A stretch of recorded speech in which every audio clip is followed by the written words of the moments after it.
कि आज मुझे मेरी बेटी का कुछ पता चलेगा, और फिर एक निराशा लेके सो जाते हैं हर रोज़। जिस दिन से वो जो चप्पल लेके मेरी बहन निकली है ना, कभी आप मेरी बहन से मिलिएगा, पिछले 5.5 सालों से उसके पैरों में इतने छाले हैं।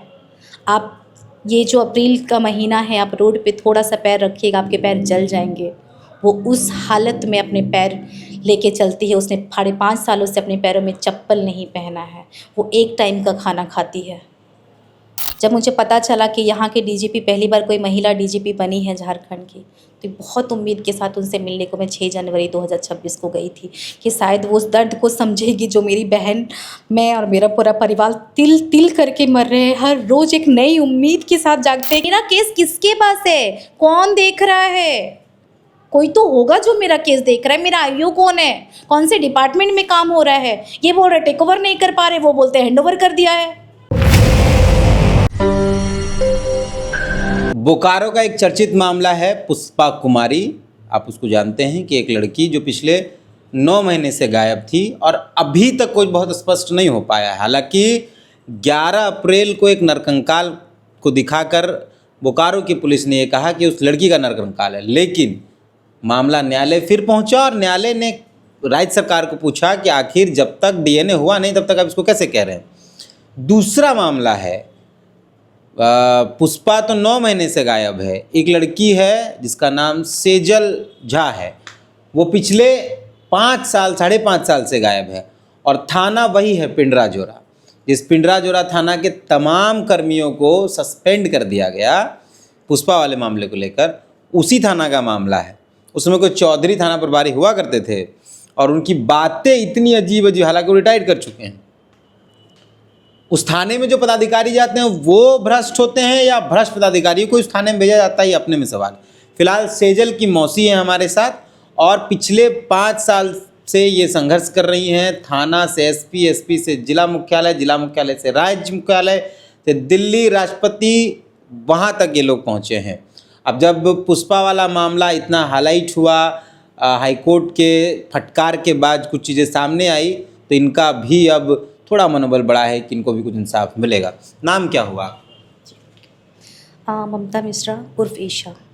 आप वही पिंडराजोरा थाना क्षेत्र में? पूरा जी पता जी बताएं। हाँ, पिंडराजोरा ओझाडी मेन है, ओझाडी गांव चास क्षेत्र में आता है। ये पिंडराजोरा थाना के अंतर्गत ही आता है। सेजल कौन हुई आप? सेजल मेरी बड़ी बहन की बेटी है। क्या हुआ है मामला बताएं। 16 अक्टूबर 2020 को जब सेकंड वेव चल रहा था, लॉकडाउन का, पैंडमिक का टाइम था, तो सारे स्कूल, कॉलेजेस, ट्यूशन सब बंद थे। कुछ दिन पहले ही सेजल का ट्यूशन ओपन हुआ था, कोचिंग था ये। उसके गांव से लगभग 1 किलोमीटर के अंदर आता है कुरमा गांव। सुबह 10:30 बजे वो ट्यूशन के लिए निकली और लगभग 11:45, 11:15 होते होते हमारे घर में एक साइकिल लेकर के एक गाँव का ही व्यक्ति दीदी के घर आया और कहा कि ये साइकिल बीच रास्ते में गिरा हुआ था और इस साइकिल में किताबें, कॉपी है जिसमें सेजल झा नाम लिखा हुआ है। तो आप लोग एक बार देखिए कि क्या मामला है। जब घर से सब दौड़ के वहाँ गए तो देखा कि सेजल का चप्पल रास्ते में गिरा हुआ है, 2 अपोजिट साइज़ में और साइड में, और क्योंकि बारिश हल्की हुई थी तो वो स्ट्रगलिंग के मार्क देखे जा सकते थे रास्ते में बहुत अच्छे तरीके से। थोड़ा ढूंढने के बाद ही जब सबको थोड़ा डर लगा तो पिंडराजोरा थाना में शिकायत किया। वो लोग आए भी। हमने 1 घंटा का भी देरी नहीं किया था थाना में बोलने में, क्योंकि हमें अंदाज़ा हो गया था कि कुछ बड़ा ही घटना हुआ है या कुछ बुरा हुआ है। उसी वक्त जब वो लोग आए तो उनके जो खोजी कुत्ते थे उन्होंने झाड़ियों में से सेजल का रबर बैंड निकाला। इतना सब कुछ होने के बाद भी थाना प्रभारी आईओ नागेंद्र जी जो थे उस वक्त, नागेंद्र यादव थाना प्रभारी, और ये सारे लोग बस एक मेंटालिटी लेके चल रहे थे कि वो भाग गई है, लव अफेयर का मामला है। हम बस गिड़गिड़ाते रहे कि 14 साल की बच्ची है, वो 9th क्लास में पढ़ती है। मतलब हमारे ही घर में ढूंढते रहना, हमारे ही इंक्वायरी करना, इन्वेस्टिगेशन घर के अंदर क्या मिलेगा। एक वो तो एक ट्रेंड पुलिस वाले हैं ना, एक सिविलियन को भी पता होता है कि जब कोई रैंडम किडनैपिंग का खबर आपके पास आता है तो फर्स्ट प्लान ऑफ एक्शन क्या होना चाहिए। आपके सामने आधे किलोमीटर की दूरी पे बंगाल बॉर्डर है, क्या आपने उसको ब्लॉक किया? शहर के एंट्री एग्जिट को ब्लॉक किया? सीसीटीवी फुटेज निकालने में उनको 28वें दिन लग गए, हम गिड़गिड़ाते रहे, उन्होंने नहीं निकाला। बाद में मैंने और मेरी दीदी ने यहाँ पिंडराजोरा थाना के पास से कूरा से होते हुए हम पुंदाग तक गए, बंगाल बॉर्डर तक गए, सब जगह का फुटेज निकाल के थाना में जमा किया। और सबसे आश्चर्य की बात बताऊं क्या, अब जब थोड़ा सा माथा शांत हुआ है 2022-23 के बाद, क्योंकि आप समझ सकते हो उस वक्त हमारी हालत क्या थी, तो हमने उनसे बोला कि एक काम कीजिए, उस वक्त जो हमने देखा था फुटेज तो हमें उतना समझ आया नहीं था, क्योंकि मानसिक स्थिति बहुत ही बुरी थी परिस्थिति में। तो अब थोड़ा दिखा दीजिए तो हम लोग थोड़ा स्थिर माइंड से देखेंगे और समझेंगे कि क्या कुछ ऐसा था इसमें जो हम मिस कर रहे हैं, कुछ सस्पिशियस है क्या फुटेज में। उनके पास फुटेज है ही नहीं। उन्होंने पिछले 2 साल से हम डिमांड कर रहे हैं कि हमारा फुटेज जो भी हमने निकाल के आपको दिया था, उनके पास नहीं है। चंदन झा सर थे उस वक्त तत्कालीन एसपी सर, तो उस वक्त अच्छा इंक्वायरी चल रहा था और हमें संतोष था। मेरी दीदी को, मुझे, मेरे परिवार को बहुत भरोसा था और सर कर रहे थे, सही मायने में जांच कर रहे थे। जिस तरीके से जहाँ पे भी हमें संदेह होता था हम कहते थे, वो एक्शन लेते थे और वो करते थे। उनके जाने के बाद जब से उनका ट्रांसफ़र हुआ है, उससे लेकर अब तक किसी एक सिंगल पुलिस ऑफिसर ने, चाहे वो हवलदार हो, चाहे वो एसपी तक का हो, आईजी हो, कोई भी लेवल का ऑफिसर हो बोकारो का, हमारी किसी ने नहीं सुनी। मैं उसी वक्त मुख्यमंत्री जी से मिली थी 2020 में ही, अक्टूबर में ही। उसके बाद मैं गवर्नर, मुख्यमंत्री, डीजीपी, आईजी, डीआईजी, महिला आयोग, मतलब ऐसा कोई संस्था नहीं है झारखंड का जहां मैं और मेरी दीदी नहीं गए होंगे। 5 साल हो गए जब कोई नहीं सुन रहे हैं। कोई, हमने सीआईडी डीजीपी को बोला, डीजीपी ने बोला कि मिश्रा मैडम से हम मिले थे 6 जनवरी को, उस वक्त उन्होंने बोला कि हमने ट्रांसफ़र कर दिया आपका केस। इंतज़ार किए, जब नहीं ट्रांसफ़र हुआ, अचानक से हमें पता चला कि सीआईडी में हुआ है, तो हम सीआईडी मुख्यालय चले गए डोरंडा में। वहाँ जाके पता किया तो उन्होंने बोला कि सेजल झा का केस तो हमारे पास टेक ओवर नहीं हुआ है, अभी तक नहीं आया है। आप मतलब डीजीपी महोदया ने कहा कि केस ट्रांसफ़र कर दिया गया सीआईडी को, और आप जब सीआईडी यहाँ जाते हैं तो सीआईडी कहते हैं कि हम लोगों ने टेकअवर ही नहीं किया। नहीं, हम नहीं कर पा रहे क्योंकि एसपी बोकारो ने नहीं भेजा है। फिर जब हम एसपी बोकारो से पूछते हैं, उस सेम डे यहाँ मैं दौड़ती हूँ, वहाँ मेरी दीदी दौड़ती है। मेरी दीदी पूछती है एसपी ऑफिस में जाकर के कि सीआईडी तो बोल रही है कि किस नहीं टेक ओवर लिया जा रहा, हमने तो भेज दिया है। फिर मैं डीजीपी ऑफिस में जाती हूँ, डीजीपी ऑफिस में उनके कोई मैं बोल रही हूँ कौन से पद में बैठे हैं वो सर से मैं बोलती हूँ जा कर के, एनजीओ सर, उनको एनजीओ सर शायद उनके पद का नाम है, मैं अच्छी तरीके से नहीं जानती हूँ। एनजीओ सर बोलते जो डीजीपी साहब के सामने वाले केबिन में बैठते हैं। उनको मैंने बोला कि सर मैं पिछले 6 जनवरी से हर दूसरे, आप आ क्यों जाते हैं यहाँ पे, तो आपको तो बोला है, आपका ट्रांसफ़र तो करा दिया है केस। मैं बोली सर मैं क्यों आ जाती हूँ, ये तो इस सवाल का जवाब नहीं है मेरे पास, शायद भगवान के पास हो। तो उन्होंने बोला कि हो गया है, केस ट्रांसफ़र हो गया। मैं बोली सर ट्रांसफ़र, उन्होंने पेपर भेजा नहीं बोकारो पुलिस ने। मैंने सर वो बार बार बोल रहे हैं कि भेज दिया बोल के। तो फिर सीआईडी ऑफिस जाते हैं, सीआईडी ऑफिस बोलते हैं मैडम बोकारो से एक गलती हुआ है, उनको डायरेक्ट डीजीपी को भेजना था पेपर, उन्होंने हमें भेज दिया। इन्होंने कहा कि, फिर मैं बोली, फिर मेरी दीदी एसपी के पास गई, बोली कि सर आपने गलती से डायरेक्ट सीआईडी क्यों भेजा, आपको डीजीपी भेजना था। हमें तो ये सब नहीं पता ना, विभागीय कार्य, हमें क्या पता कैसे काम होता है। वो कहते नहीं हमने तो भेज दिया था भाई, तो बोलते नहीं आपको मुख्यालय भेजना है। फिर वो मुख्यालय भेजे और ये था मेरा लास्ट मुलाकात। मैं तंग आ चुकी थी ये सिस्टम से, ये डीजीपी, सीआईडी और एसपी से, ये बोल रहे उनको भेजा, वो बोल रहे उनको भेजना, एक दूसरे पे अभी तक आपको ये पता नहीं है कि मामला कहाँ है? नहीं पता है। हमारी, मेरी दीदी और मैं यही तो बोल रही, मेरा केस किसके पास है, कौन देख रहा है? कोई तो होगा जो मेरा केस देख रहा है। मेरा आईओ कौन है, कौन से डिपार्टमेंट में काम हो रहा है? ये बोल रहे टेक ओवर नहीं कर पा रहे, वो बोलते हैं हैंड ओवर कर दिया है। कोई नहीं, कोई सुनने को ही हमारे पास राजी नहीं है हमारी बातें। तब जाकर के मैं राष्ट्रपति के पास गई, राष्ट्रपति आयोग में वहाँ पे मैंने ऑनलाइन भी मेल किया और फिर मैं पर्सनली भी गई वहाँ पे। 23 मार्च को मैं पर्सनली गई थी दिल्ली। मैं पीएमओ में भी आवेदन दे के आई, मैं राष्ट्रपति को भी आवेदन दे कर के आई। प्रेसिडेंट के यहाँ से मेरे पास मेल आया कि आपका केस जो है सेक्रेटरीट एडमिनिस्ट्रेटिव डिपार्टमेंट में वो सेंड कर दिया गया है। मोहम्मद आसिफ अंसारी करके हैं, वो आप हसन अंसारी है, वो आपका केस देखेंगे। मैं जब फिर रांची वापस आती हूँ दिल्ली से, देखने के बाद मैं ढूंढती हूँ कि भाई ये कौन है, कहाँ बैठते हैं। मैं जाती हूँ राजभवन गवर्नर के पास, उनको भी तो कई आवेदन दिए, कोई सुनवाई नहीं वहाँ से। वहाँ पे गई, फिर मैं सचिवालय गई, उधर से भी नहीं पता चला। किसी ने बताया कि आप सूचना भवन जाइए, वहाँ से पता चलेगा, अगर कोई अधिकारी है तो पता चल जाएगा। मैं सूचना भवन गई, वहाँ पे जाकर के मुझे पता चला। फिर वहाँ से सूचना भवन से वो बोले कि ये प्रोजेक्ट हाउस में बैठते हैं, ये उनका नंबर है। उनके नंबर पे जब भी मैंने कॉल किया तो वो बोलते हैं मैडम मैं तो इधर बैठता हूँ, सूचना भवन में प्रोजेक्ट हाउस में दुर्वा में बैठता हूँ। मैं बोली मैं आती हूँ, थोड़ी देर में मैं आती हूँ करके। मैं जब वहाँ गई, गेट पे एक प्रोटोकॉल होता है कि सिविलियंस को नहीं आगे जाने देते। तो मैंने बोला कि सर ऐसा ऐसा पेपर है मेरे पास, प्रेसिडेंट हाउस से आया है और मुझे मिलने के लिए बोला है ये सर से। बोलते हैं मैडम जब तक अंदर से ऑर्डर नहीं आएगा आप नहीं जा सकते हैं, या तो आप प्रोटोकॉल फॉलो कीजिए जो भी है। मैंने वो जो ऑफिसर थे जिनका नाम जिक्र था उस मेल में, प्रेसिडेंट हाउस वाले हसन सर को मैंने कॉल किया और मैंने बोला कि सर ये थोड़ा सा देखिए ना, मुझे आना था आपसे मिलने के लिए तो एंट्री नहीं मिल रहा। सर एक गेट पे कॉल कर देते तो मुझे एंट्री मिल जाता। वो कहते हैं आपका लुकआउट है, आपको मुझसे मिलना है, उसमें आप देखिए आपको कैसे एंट्री करना है। अब उसके बाद तो फिर मेरे पास बोलने के लिए शब्द नहीं बचा और उन्होंने फ़ोन कट कर दिया। बचा क्या, बोलती भी तो कैसे, उन्होंने तो फ़ोन कट कर दिया था। फिर मैंने वो टोल फ्री नंबर पे कॉल किया जो मेल में ही ऐड है, मैं वो पेपर आपको दिखा सकती हूँ, उसमें उस नंबर पे मैंने कॉल किया। एक फ़ीमेल ने फ़ोन उठाया और फिर मैंने उनको बोला कि, उन्होंने बोला ग्रेवियंस नंबर बताइए।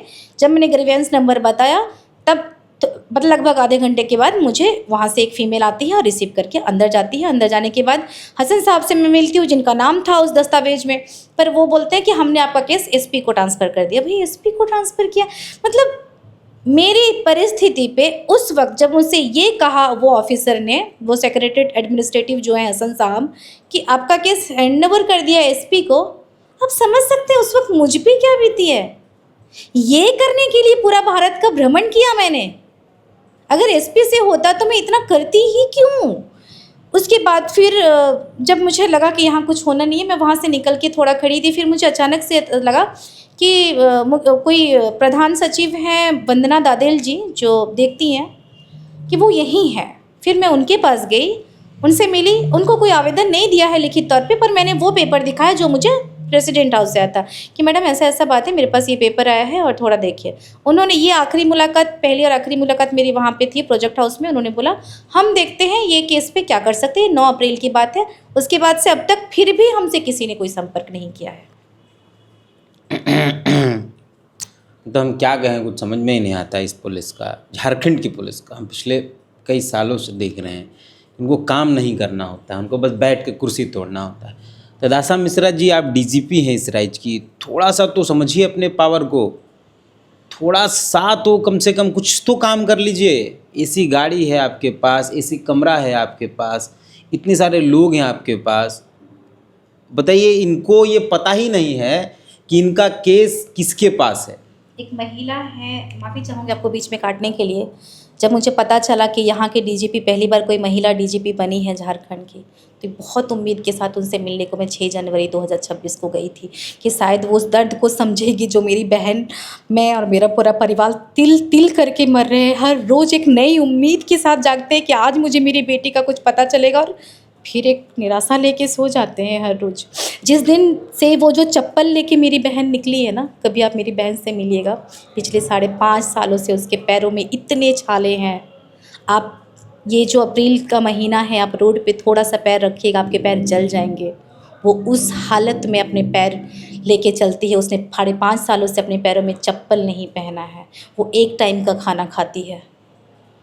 वो ऐसे मतलब कौन सा परीक्षा दे रही है वो ही जानती है। आप लोग को क्या लगता है ये क्या हुआ होगा? कुछ आप लोग अपने से पुलिस को तो छोड़ हमने बहुत सारे इन्वेस्टिगेशन किए हैं और हमारे पास बहुत सारी डॉक्यूमेंट्स हैं, बहुत सारे लीड्स हैं, बट जब तक आपके पास पावर नहीं है आप उस चीज़ में आगे नहीं बढ़ सकते। में क्या निकल के मुझे जो चीज़ें हमें समझ में आ रहा है, एक रैकेट है वहाँ पे, निश्चित तौर पे एक रैकेट है जो इस तरीके की घटनाएं लगातार कर रहे हैं, और कोई एक एक इंसान ये नहीं कर सकता है। जिस जगह से क्राइम सीन जो है सेजल की किडनैपिंग का, वहाँ पे कोई बाहरी आकर के ये काम नहीं कर सकता है। निश्चित तौर पे कोई अंदर का है और कोई बहुत बड़े रैकेट से जुड़ा हुआ है। फॉरेन कॉल्स भी आए हैं ना, शायद फॉरेन कॉल्स आते जी थे। जी, क्या हमारे पास इंटरनेट कॉल भी आए हुए थे जिसमें कुछ इस तरीके की बातें कही गई, मतलब कुछ कहते नहीं थे, बस हेलो और कुछ इस तरीके की बातें बोलते थे। उस पर इन्वेस्टिगेशन किया गया, बट उन्होंने बोला कि एक रैंडम कॉल था, क्या बोला गया फॉरेन कॉल? 10 लाख चाहिए, ऐसा बोला गया था। अच्छा, बोला गया था। हम्म। पुलिस ने कह दिया कि उस normal- 2 शब्द उन्होंने बोला एक रैंडम कॉल है। जब वो, मतलब आप समझ सकते हैं कि कहाँ कहाँ तक वो लोग गए हैं। केरला का कॉल था, बस इतना ही सवाल कि आप हर चीज़ को रैंडम बोल देते हैं। कॉल भी रैंडम था, वो सारी चीज़ें अगर उस समय ही कोशिश की जाती तो सेजल या तो मिलती या तो कुछ तो पता चल ही जाता। सेजल जहाँ है वहाँ सुरक्षित है। ये तो अटल सत्य है कि मेरी सेजल वापस आएगी और मैं लेके आऊँगी उसको। पर क्या इतने श्योर क्यों हैं आप कि वो सुरक्षित है? क्योंकि एक माँ से ज़्यादा कोई नहीं जान सकता है। अगर आपके बच्चे को एक खरोच भी आएगी ना, तो आपका दिल पहले ही कह देता है कि आपके बच्चे को कुछ हुआ है। हमें कभी एहसास नहीं हुआ कि मेरी बच्ची को कुछ भी हुआ होगा। जहाँ भी होगी मेरी बच्ची सुरक्षित होगी और उसको लेके वापस ये बात तो जाऊंगा। पुष्पा की माँ को भी लग रहा था, लेकिन फिर तो जो चीज़ें आई वो आपने देखा। पुष्पा वाले केस में भी काफ़ी सारे सवाल हैं, अभी वो अनसुलझे हैं। क्योंकि आप लोग के लीड्स में क्या निकला है? आप लोग जो इन्वेस्टिगेट कर रहे हैं 6 साल से, जहाँ तक भी आप पहुँच पाए, उसमें आपकी समझ में क्या है कि क्या हुआ होगा जो तभी टूटा फटा? वही रैकेट है कुछ जो सारे लोगों को उठा रहे हैं। लड़कियां बहुत सारे गायब हैं। हमने आरटीआई भी किया था 2022 में, जिसमें 17 लोगों के गायब होने की वहाँ पे थी। सिर्फ पिंडराजोरा थाना का घटना है ये, जहाँ से 17 बच्चियाँ गायब है। कुछ बच्चे भी हैं, बट मोस्टली लड़कियाँ ही गायब हैं। कोई मतलब नहीं पुलिस को, कोई मतलब नहीं है। डीजी सभ्य भाषा नहीं आता है, वो क्या मतलब करेंगे? वो आपसे मतलब उनको ये नहीं पता कि एक विक्टिम फैमिली के साथ किस तरीके से बिहेव करना चाहिए। एक ही पैटर्न है पिंडराजोरा थाना का, विक्टिम ब्लेमिंग। हमारे केस में भी वो लड़की हुआ। भाग गई। हाँ, लड़की अफेयर अफेयर का मामला है, लड़की भाग गई है। अगर भाग भी गई है तो वो हमारी जिम्मेदारी है ना, आप लेके आओ। पुलिस का काम क्या है? आप लेके आओ। वो भाग गई तो हमारी जिम्मेदारी। मैंने वही डीजीपी मैडम को भी कहा था कि इज्जत की दुहाई देते हैं मैडम आपके पिंडराजोरा थाना वाले, तो उनसे प्लीज़ कह दीजिए कि हमारी इज्जत का ख्याल वो ना करें, उसका ख्याल हम खुद रख लेंगे। वो सिर्फ हमारी बच्ची को सुरक्षित ढूंढने का काम करें। डीजीपी महोदय, आप देखिए, थोड़ा बताइए। आप एक महिला डीजीपी हैं और बहुत गर्व की बात है कि राज्य की पुलिस कप्तान, पूरे राज्य के जितने पुलिस पदाधिकारी हैं, कितने सीनियर हो जूनियर हो, वो सब आपके अंडर है। लेकिन आपका ये है कि आपको पता ही नहीं कि इनका केस कहाँ है, इनको पता नहीं इनका केस का। ये कह रही हैं कि सीआईडी कह रहा है कि हम टेक ओवर नहीं किए हैं, ये आपकी पुलिस कह रही है कि हमने हैंड ओवर कर दिया है। तो हमको लगता है कि थोड़ा आपको गंभीर होना चाहिए, थोड़ा मजबूत होना चाहिए, जो भी वजह हो आपके सुस्त होने का। और जब से आप डीजीपी बनी है, क्राइम का तो लेवल इतना बड़ा है, पता नहीं कैसे आप सो पाते हैं। कहा जाता है कि एक महिला जब गृहिणी होती है या वो घर संभालती है तो उसको हर किसी का तकलीफ़, दुख, दर्द दिखाई पड़ता है और वो सब के लिए चिंतित होती है। आपको नींद आ जाता है, इतना कुछ हो रहा है। ये रो रही हैं, पुष्पा की माँ रो रही हैं और सैकड़ों महिलाएं रो रही हैं इस राज्य के अंदर। हम लोग उस पंचायत, उस जो पिंडराजोरा थाना है, एक ही थाना की बात कर रहे हैं, ये कहा जाता है कि वहाँ हर दिन एक लड़की गायब होती है। और ये है थाने का रवैया कि भाग जाती है, कहा जाता है, गायब नहीं होती, उनके हिसाब से भाग जाती है। इनको कहा गया कि भाई आ जाएगी 4 साल बाद, जब बालिग हो जाएगी तब। पुष्पा की माँ को कहा गया मन भर जाएगा तो आ जाएगी। ये रवैया है। फिलहाल सेजल की मौसी है हमारे साथ और सेजल पिछले लगभग 6 सालों से गायब है और पुलिस का रवैया यही है कि पुलिस ने कोई काम नहीं किया है। हम चाहते हैं कि आप जो भी संबंधित पदाधिकारी हैं वो मदद करें इनकी। मिलते हैं।